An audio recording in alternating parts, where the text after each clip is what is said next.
अस्सलाम वालेकुम my YouTube family, कैसे हैं आप सब लोग। उम्मीद करती हूँ बिल्कुल ठीक ठाक होंगे। हम भी बिल्कुल ठीक ठाक हैं, अल्लाह का शुक्र है, अल्हम्दुलिल्लाह, अल्लाह पाक का बड़ा करम है।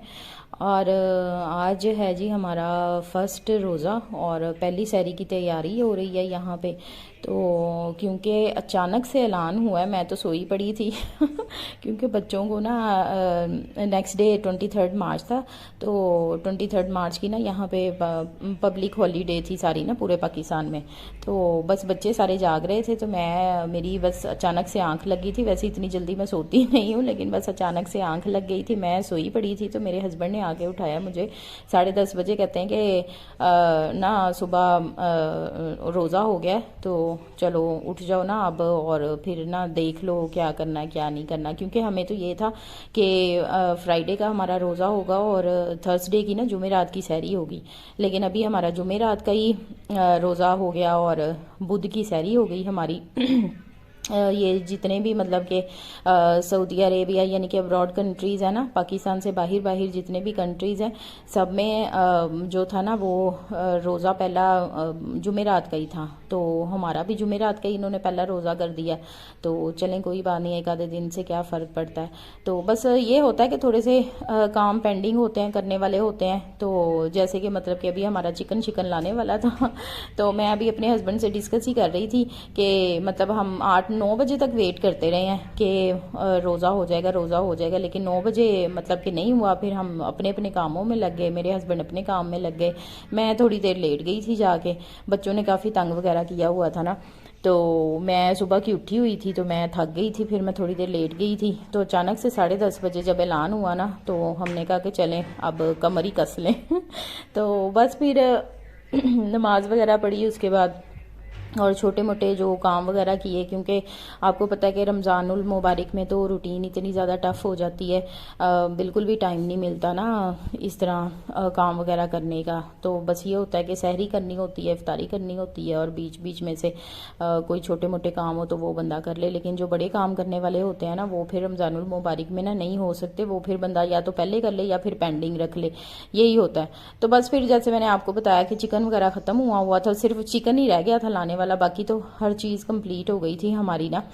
तो वो मेरे हस्बैंड कह रहे थे कि मैं सुबह लेके आऊँगा, लेकिन जैसे अचानक से रोज़ा हुआ ना, तो मैंने कहा चलें अब क्या बनाऊँ। फिर मेरे माइंड में आया कि चलें अंडे की भुजिया बना लेती हूँ, बच्चे भी बहुत शौक से खा लेते हैं और मेरे हस्बैंड भी बहुत शौक से खा लेते हैं। तो बस मैंने यहाँ पे प्याज काटना स्टार्ट किया था और इसको मैं फ्राई कर रही हूँ। ऑयल ज़्यादा ही मेरे से डल गया था, तो मुझे तब भी फील हो रहा था, लेकिन मैंने कहा चलें अब बना लेती हूँ बस जल्दी जल्दी। तो ये ना 3 बजे का टाइम था रात का, तो शुक्र है अल्लाह पाक के गैस आ रही थी और मैंने जल्दी जल्दी से जो है ना वो तैयारी करनी स्टार्ट की, आटा गूंदा। तो बर्तन वगैरह तो धोने का मुझे प्रॉब्लम नहीं होती, क्योंकि वो तो सुबह हेल्पर ने आना होता है, तो वो बर्तन वगैरह तो वही धो लेती है आगे, तो वो तो मुझे मसला नहीं होता। बस मैंने फिर यहाँ पे जल्दी जल्दी से अंडे की भुजिया बनानी स्टार्ट की। मैंने कहा चलें आटा भी गूंद लिया था, अंडे की भुजिया भी बना लूँ, तो फिर जो है ना वो सहरी करवाऊँ। अब तो ना हमें आदत सी हो गई है, जैसे ना अचानक से ईदों की और अचानक से रमज़ानुल मुबारक की ना, तो बस जैसे ही जो है वो ईद हो या रमज़ानुल मुबारक हो, तो हमें 1-2 दिन पहले ही रेडी रहना पड़ता है, मेंटली रेडी रहना पड़ता है कि किसी भी टाइम में ऐलान हो जाएगा। एक दफ़ा तो इस तरह हुआ था कि रात के 12 बजे ऐलान हुआ था कि सुबह ईद है, तो अनाउंसमेंट हुई थी, सॉरी ऐलान कह रही हूँ अनाउंसमेंट हुई थी। तो बस इसी तरह से ये हमारे घर की बैली बहुत ज़्यादा बजती है। और मेरे ना सास अल्लाह जन्नत नसीब करे कहती होती थी, मैं अक्सर घबरा जाती थी ना जब बेल बहुत ज़्यादा बजती थी, बार बार दरवाज़ा खोल के तंग आ जाती थी ना, तो मेरी सास ने कहना कि ना वसदे घरां दियां बैलां ना वजदियां ही होंदियां। तो मुझे उनकी बात ना ये बड़ी याद आती है। अभी भी मैं वॉइस ओवर कर रही हूँ तो बीच में ना बार बार बेल बजी जा रही है, तो खैर तो बस यहाँ पे जो है ना, ये आपको लगा होगा कि प्याज काफ़ी मोटा मोटा मैंने कटिंग किया है, लेकिन ये लग ही रहा है, ये मोटा मोटा है नहीं। तो बस मैं ना क्योंकि थोड़ा सा टाइम से पहले स्टार्ट हुई थी, मैंने व्लॉग भी बनाना था साथ साथ ना, तो व्लॉग बनाने में आपको पता है कि थोड़ा सा टाइम लगता है। तो ये मैंने ना अपना मोबाइल थोड़ा सा चूल्हे के ऊपर मतलब कि रखा हुआ था, तो चूल्हे की जो हीट थी ना वो सीधी मोबाइल में जा रही थी, और मोबाइल ना बार बार बंद हो रहा था, बार बार क्या बंद हो रहा था बल्कि बंद ही हो गया था। मैंने सारा कुछ कर कर आके जब देखा तो मोबाइल बंद पड़ा, वीडियो बनी ही नहीं।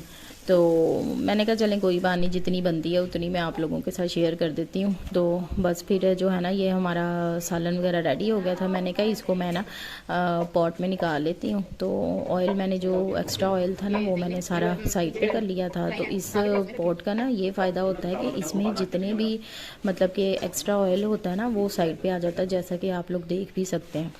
तो मैंने फिर आटा गूंदा था, आटा गूंद के थोड़ा सा पतला पतला आटा रखा था मैंने कहा चलें पराठे अच्छे से जो है ना वो बन जाएंगे। तो मैं बस अपने हस्बैंड के पीछे पड़ी हुई हूँ कि मुझे ना वो मशीन लेके दे आटा गूंदने वाली ना। तो क्योंकि मेरा ना थोड़ा सा ये हड्डियों का मसला है, तो मेरे से ना आटा गूंदा नहीं जाता, इतना ज़ोर नहीं लगाया जाता। तो मुझे ना आटा गूंदने वाली ना मशीन लेके दें।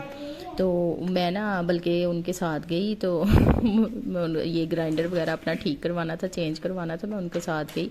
तो मैंने ना जिसके मतलब के शॉप पे गई ना, तो मैंने उनसे कहा, उनकी काफ़ी बड़ी इलेक्ट्रॉनिक्स की शॉप है। तो मैंने ना वो मेरे हस्बैंड के जानने वाले थे, मैंने कहा भैया आपके पास आटा गूंदने वाली मशीन है? मेरे हस्बैंड ने मुझे पीछे से कोनी मारी, कहते चुप करो, हर किसी को नहीं कहते कि आटा गूंदने वाली मशीन है। तो वो क्या कहेंगे कि तुम आटा भी नहीं गूंद सकती हो? तो मैंने कहा नहीं गूंद सकती, इसीलिए तो मैं कह रही हूँ कि मुझे आटा गूंदने वाली मशीन चाहिए।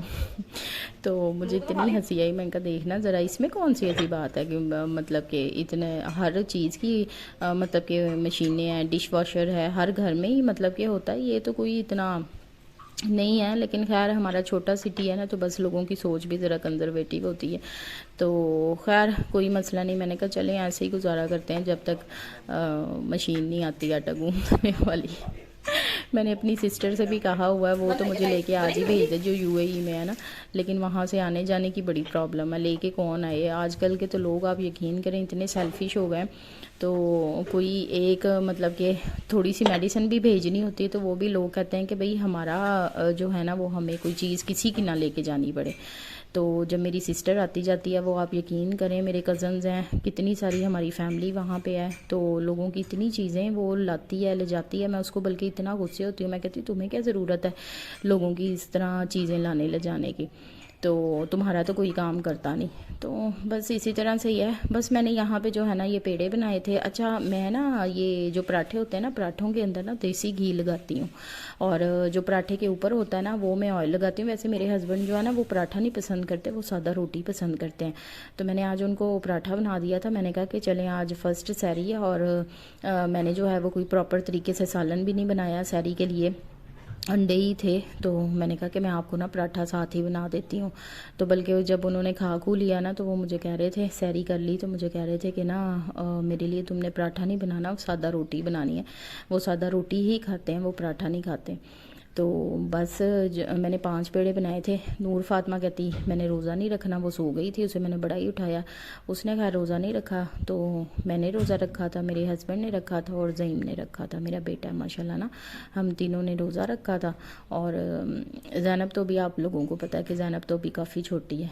तो बस इसी तरह से ही है। तो पहले सबसे पहले मैंने अपने हस्बैंड को सैरी करवाई थी, मैंने टेबल पे लगा दी थी। मैंने कहा चलें आप स्टार्ट करते करें। तो ये देखिए आपके सामने माशाल्लाह से कितना खस्ता और कितना अच्छा पराठा बना है। शादी से पहले ना मैं 2 काम नहीं करती थी, एक मैं बर्तन नहीं धोती थी, और एक मैं रोटी बनानी नहीं रोटी नहीं बनाती थी। आप यकीन करें रोटी तो मुझे बनानी आती ही नहीं थी सिरे से भी ना, बिल्कुल भी। आटा वगैरह गूंद लेती थी कि पेड़ा कैसे बनाते हैं, रोटी कैसे बनाते हैं। तो जब शादी हुई, फिर शादी के फ़ौरन बाद काम वगैरह स्टार्ट हो गए। तो मेरे हस्बैंड को ज़ाहिर सी बात है, इंसान ससुराल वालों के लिए, ये किसी के लिए ना भी करे तो अपने लिए तो लाजमी, अपने लिए, बच्चों के लिए, अपने हस्बैंड के लिए तो करना पड़ता है ना। तो बस मुझे बड़ी मुश्किल हुई थी, क्योंकि मुझे रोटी नहीं बनानी आती थी, और मुझे रोटी बनाने में तकरीबन परफेक्ट रोटी बनाने में ना तकरीबन 1.5 से 2 साल लग गए थे। तो बस मैंने सीख ली, फिर आहिस्ता आहिस्ता, ज़ाहिर सी बात है जब सर पे पड़ती है तो फिर सीखनी पड़ती है। और मैंने ये सबसे एंड वाला था ना मेरा पराठा था, मैंने इसको बड़ा छोटा सा पराठा बनाया था, और मैंने इस पर ना पहले कम घी लगाया था, ऑयल लगाया था सॉरी, तो वो ना बना ही नहीं था सही। फिर मैंने थोड़ा सा और ऑयल लगाया, मैंने कहा चलें मैं इस पे ना थोड़ा सा और ऑयल लगा के, तो रुमाल के साथ ना मैं सारा ऑयल खुश्क कर दूंगी। तो ये 2 पराठे थे, एक मेरा था और एक ज़ईन का था। मैंने अपना बिल्कुल ही छोटा सा बनाया था। और मेरे हस्बैंड जो है ना वो बिल्कुल फीकी लस्सी पीते हैं। आपको पता है कि हमारे घरों में तो फिर लस्सी के बगैर जो है ना वो सहरी होती नहीं है, दही खाया नहीं जाता, तो लस्सी जो है ना वो मस्ट होती है। तो पानी मैंने रात को ही फ्रिज में रख दिया था, थोड़ा सा मौसम काफ़ी ठंडा था, लेकिन लस्सी जो आप लोगों को पता ही है कि लस्सी तो फिर वो नहीं ना अच्छी लगती गर्म सी, थोड़ी सी मतलब कि थोड़ा सा ठंडी अच्छी लगती है। तो मैंने ना पहले अपने हस्बैंड के लिए बना ली थी। मैंने कहा कि चलें, उन्होंने तो उनको शुगर है ना, उन्होंने फीकी पीनी होती है विदाउट शुगर और चीनी के ना। तो वैसे तो वो कैंडल यूज़ करते हैं, लेकिन मैं वो कह रहे थे कि मैंने कैंडल नहीं यूज़ करनी क्योंकि उससे ना प्यास लगेगी सारा दिन। उसके बाद मैंने उनको बना के दे दी थी। फिर मैंने अपने और ज़ईन के लिए बनाई थी। तो बनाई तो काफ़ी सारी थी ना, मैंने लस्सी पूरा जग पूरा भर के बनाया था। मैंने कहा चलें, दही तो खाना नहीं है हमने, तो जो है ना मैं और मेरा बेटा दोनों ना हम लस्सी पी लें। तो ये वाला जो है ना ये ग्राइंडर का जग नहीं है, ये वाला मैं न्यू लेके आई थी, क्योंकि इसका जो नीचे आपको रंग बिरंगा नज़र आ रहा होगा ना, मशीन का कलर और इसका वो जो ब्लेड है उसका कलर और जग का कलर और। तो ये वाला ना न्यू लेके आई थी, बड़ी मुश्किल से मिला था। 3 मैं मशीनें लेके गई थी, तो फिर ये एक जग तीनों के साथ ना, मतलब कि एक जग फिट हुआ था तीनों में से। तो यहाँ पे मेरी सारी कंप्लीट हो चुकी थी। और ये मेरी और मेरे बेटे की लस्सी थी। मैंने ज़ईम को बुलाया, मैंने कहा आप भी जो है ना वो ले लो लस्सी आके। ज़ईम के बाबा ने और ज़ईम ने तो सैरी कर ली थी, अब आ गया था मेरा नंबर। मेरा नंबर तो हमेशा एंड पे ही आता है, ज़ाहिर सी बात है, सब खवातीन का जो है वो नंबर एंड पे ही आता है। तो काफ़ी गर्मी से फील हो रही थी, क्योंकि मैंने सूट भी मोटा पहना हुआ था। चूल्हे के आगे खड़े रहें तो फिर गर्मी फील होती है। लेकिन मौसम बहुत ज़्यादा ठंडा था, काफ़ी ठंड थी, लेकिन फिर भी चूल्हे के आगे काफ़ी देर में खड़ी रही थी, क्योंकि व्लॉग भी बनाना होता है ना, तो व्लॉग तो फिर आहिस्ता आहिस्ता ही बनता है। तो मैं बिल्कुल भी, मेरा दिल नहीं चाह रहा था कुछ भी खाने को। मैं एक निवाला जैसे ही अंदर लेके जाती थी ना, निवाला बाहर आने को करता था, और जलन भी काफ़ी मतलब हो रही थी सीने पे, क्योंकि मैंने रात को खाना वगैरह खा लिया था, तो सहरी में कुछ भी खाने को दिल नहीं कर रहा था। बस फिर हमने सहरी वगैरह की, फजर की अल्हम्दुलिल्लाह से नमाज़ पढ़ी।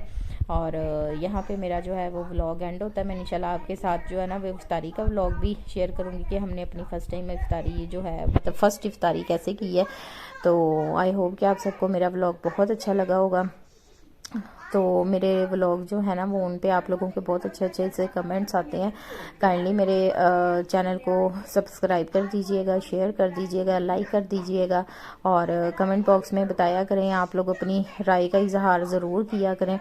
और फजर का टाइम था, और फजर का टाइम की नमाज़ पढ़ने के बाद जो है ना मैंने काफ़ी किचन वगैरह समेटना था। उसके बाद फिर मैं जो है ना वो सोई थी, क्योंकि मेड सुबह जो है ना वो 7 साढ़े 7 बजे ही आ जाती है। तो वो कह रही थी कि मैंने ना बाजी अपनी रूटीन चेंज नहीं करनी, मैंने अपनी इसी रूटीन पे आना। मैं कहा चलें कोई बात नहीं, बच्चों ने भी स्कूल जाना। आज तो 23 मार्च था ना, 23 मार्च की छुट्टी थी, तो मैंने कहा चलें कोई बात नहीं, आप जो है ना वो आप अपनी उसी रूटीन पे आ जाना, कोई मसला नहीं है। तो मैं जो है ना वो किसी तरीके से मैनेज कर लूँगी। तो पीछे ज़ैनब भी आपको नज़र आ रही होगी। ज़ाहिर सी बात है, जब माँ बाप जाग रहे हों तो बच्चे कैसे सो सकते हैं, बच्चों ने भी तो जागना ही होता है। तो ये था जी मेरा आज का व्लॉग। तो अपना बहुत ख्याल रखिएगा, दुआ में याद रखिएगा। अल्लाह हाफिज़।